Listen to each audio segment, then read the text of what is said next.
In 1927, Charles Lindbergh made history by becoming the first person to fly nonstop from New York to Paris. The 33-hour flight made him a legend not just in America, but around the world.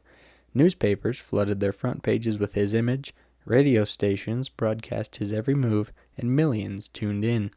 Lindbergh became America's first true media celebrity. On the night of March 1st, 1932, everything changed. The Lindbergh family had just returned to their home in Hopewell, New Jersey.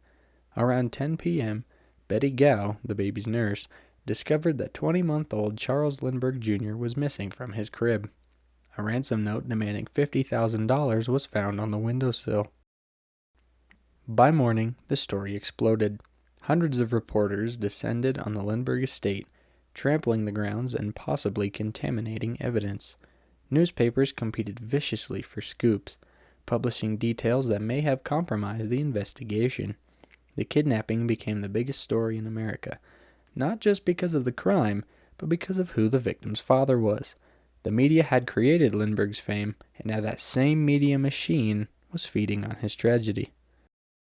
2 years after the kidnapping, in September 1934, police arrested Bruno Richard Hauptmann, a German immigrant, after finding ransom money hidden in his garage.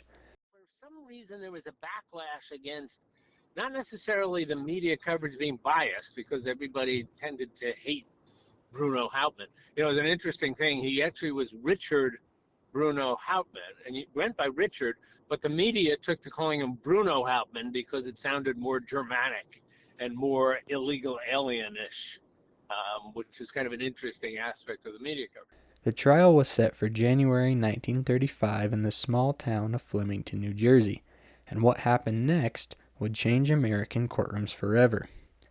The Hauptmann trial became the greatest media spectacle the country had ever seen. Over 700 reporters from around the world converged on the tiny Hunterdon County Courthouse.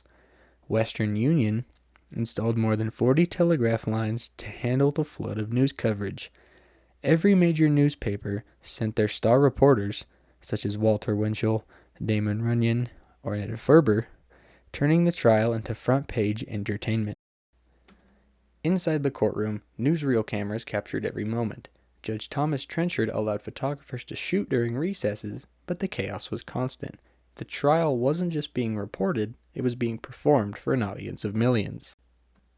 Outside the courthouse, the scene was even more surreal.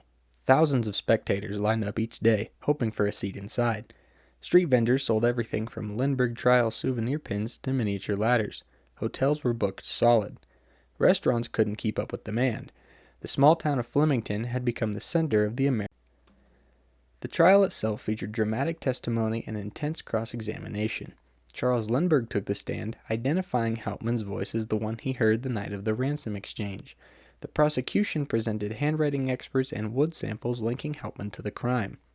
The defense argued the evidence was circumstantial and that Hauptmann was being railroaded by public pressure. But beneath the legal proceedings, something more troubling was happening.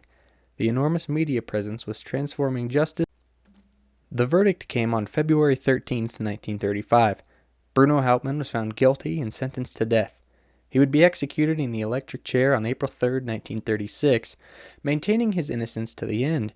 But the trial's impact extended far beyond one man's fate. It had exposed the dangerous intersection of media, celebrity, and justice in America.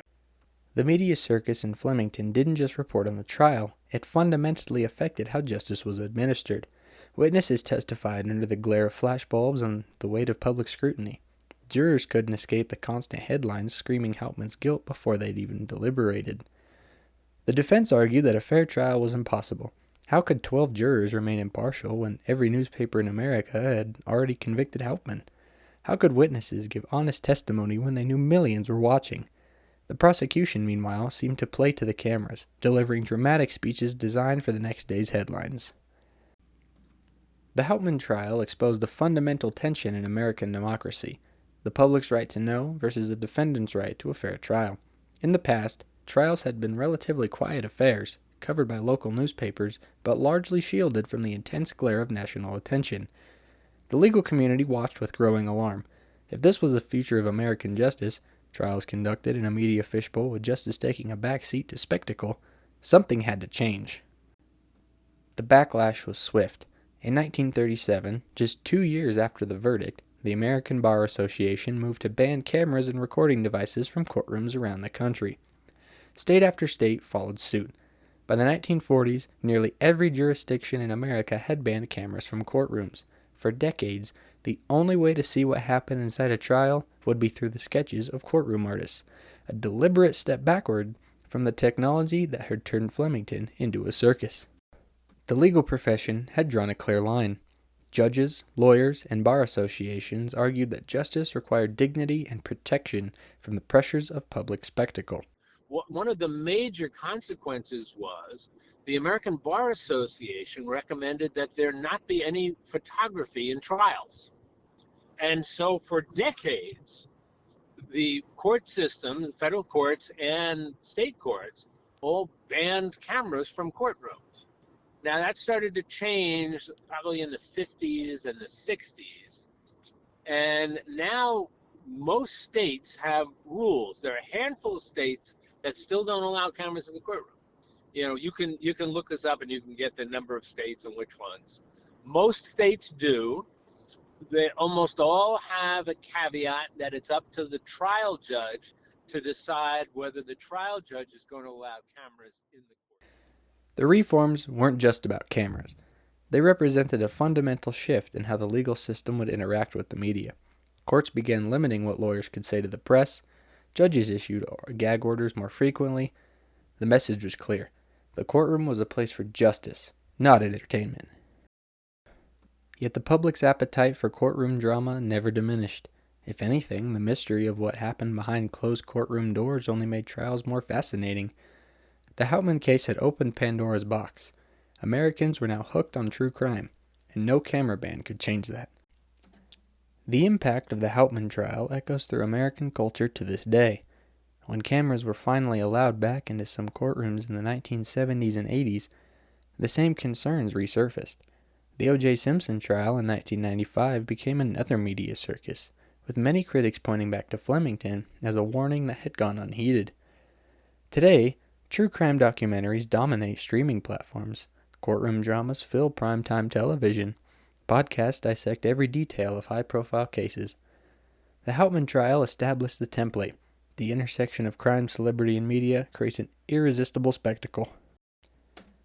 The U.S. Supreme Court still bans cameras from its proceedings, a direct legacy of the concerns raised in 1935. The question remains unresolved. Can justice and publicity coexist? The Lindbergh baby trial didn't just change courtroom rules, it changed how America thinks about crime, punishment, and the public's role in the justice system. From a small courthouse in New Jersey to the screens in our pockets, the media's relationship with the justice system, for better or worse, was forever transformed by the trial of Bruno Hauptmann.